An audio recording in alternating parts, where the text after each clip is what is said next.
ಫಲಿತಾಂಶ ಭಾರಿ ಬಹುಮತದಿಂದ ಮಹಾನಗರ ಪಾಲಿಕೆ ಚುನಾವಣೆ ಬಿಜೆಪಿ ಮುನ್ನಡೆ, ಹಲವು ನಗರ ಪ್ರದೇಶಗಳಲ್ಲೂ ಬಿಜೆಪಿ ಮುನ್ನಡೆ ಇದೆ. ಅಲ್ಲ, ಅದು ನಿರೀಕ್ಷಿತ ಒಂದು ಫಲಿತಾಂಶವೇ ಬಂದಿದೆ ಮಹಾರಾಷ್ಟ್ರದಲ್ಲೂ ಕೂಡ. ಯಾಕೆಂದರೆ ಮಹಾರಾಷ್ಟ್ರ ಒಂದೇ ಅಲ್ಲ, ಕಳೆದ ಲೋಕಸಭಾ ಚುನಾವಣೆ ಸಂದರ್ಭದಲ್ಲೂ ಕೂಡ ತಾವು ನೋಡಿದ್ರಿ, ಕಾಂಗ್ರೆಸ್ ಪಕ್ಷದ ಸರ್ಕಾರದ ಗ್ಯಾರಂಟಿಗಳ ಅಬ್ಬರದ ನಡುವೆನೂ ಸಹ ನಾವು 19 ಸ್ಥಾನಗಳನ್ನು ಕರ್ನಾಟಕ ರಾಜ್ಯದಲ್ಲಿ ಗೆದ್ದಿದ್ವಿ.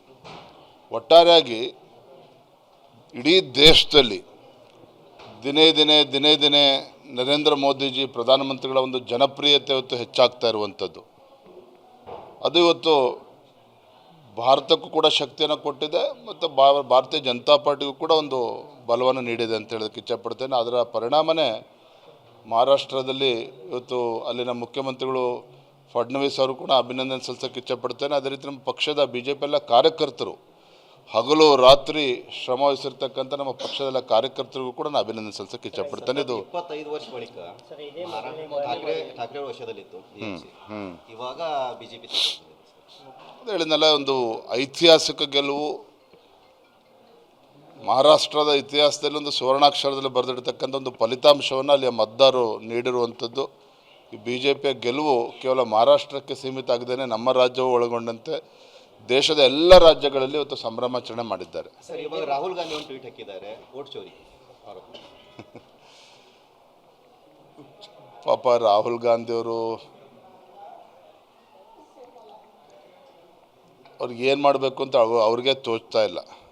ನಾನು ತಮ್ಮ ಮುಖೇನ ರಾಹುಲ್ ಗಾಂಧಿಯವರು ಒಂದು ಕಿವಿ ಮಾತನ್ನೇ ಹೇಳೋದು, ವೋಟ್ ಚೋರಿ ಅಂಥೇಳಿ ಪ್ರಜಾಪ್ರಭುತ್ವ ವ್ಯವಸ್ಥೆಗೆ ಒಂದು ಕಗ್ಗೊಲೆ ಮಾಡುವಂಥ ಕೆಲಸನ ಬಿಟ್ಟು, ಮತದಾರರಿಗೆ ಅಪಮಾನ ಮಾಡುವಂಥ ಬಿಟ್ಟು, ಯಾಕೆ ಕಾಂಗ್ರೆಸ್ ಪಕ್ಷ ದೇಶದ ಜನರಿಂದ ದೂರ ಹೋಗ್ತಾ ಇದೆ, ಯಾಕೆ ದೇಶದ ಜನರ ಮನಸ್ಸಿನಲ್ಲಿ ಇವತ್ತು ಕಾಂಗ್ರೆಸ್ ಪಕ್ಷದ ಬಗ್ಗೆ ಅಸಡ್ಡೆ ಬಂದಿದೆ, ಅದ್ರ ಬಗ್ಗೆ ಅವಲೋಕನ ಮಾಡಿದ್ರೆ ಬಹುಶಃ ಸ್ವಲ್ಪ 100ರ ಗಡಿ ಮತ್ತು ಬರ್ಬೋದು ಅಂತ ಅನಿಸುತ್ತೆ. ವಿರೋಧ ಪಕ್ಷದಲ್ಲಿ ಕೂರಕ್ಕೆ ಲಾಯಕ್ ಅಂತೇಳಿ ಜನ ತೀರ್ಮಾನ ಮಾಡ್ಬೋದು.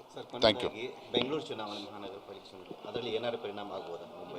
ನಿಶ್ಚಿತವಾಗಿ ಇವತ್ತು ಬೆಂಗಳೂರು ಮಹಾನಗರ ಪಾಲಿಕೆ ಅಂತ ಹೇಳಿದ್ರೆ ಇವತ್ತು ನೋಡ್ತಾ ಇದ್ರೆ ಆಡಳಿತ ಕಾಂಗ್ರೆಸ್ ಪಕ್ಷ ಯಾವ ರೀತಿ ಒಂದು ಅವ್ಯವಹಾರ, ಭ್ರಷ್ಟಾಚಾರ, DK ಶಿವಕುಮಾರ್ ಅವರು ಬೆಂಗಳೂರು ಮಹಾನಗರದ ಕೆಲವು ಸಂಘಟನೆಗಳಿಗೆ ಧಮಕಿ ನೀಡಿರುವಂಥದ್ದು ಎಲ್ಲ ಒಂದು ಕಡೆ ಅವರು ಕೂಡ ಕಾಂಗ್ರೆಸ್ಸವರು ಕೂಡ ಆತ್ಮವಿಶ್ವಾಸನ ಕಳೆದುಕೊಂಡಂತೆ ಕಾಣ್ತಾ ಇದೆ. ಹಾಗಾಗಿ ZPTP ಇರ್ಬೋದು, ಈ GBA ಮೀಟಿಂಗ್ಗಳು ಇವೆಲ್ಲವನ್ನು ಕೂಡ ಅದರಿಂದ ದೂರ ಹೋಗುವಂಥ ಪ್ರಯತ್ನವೇ ಅವ್ರು ಮಾಡ್ತಾ ಇದ್ದಾರೆ.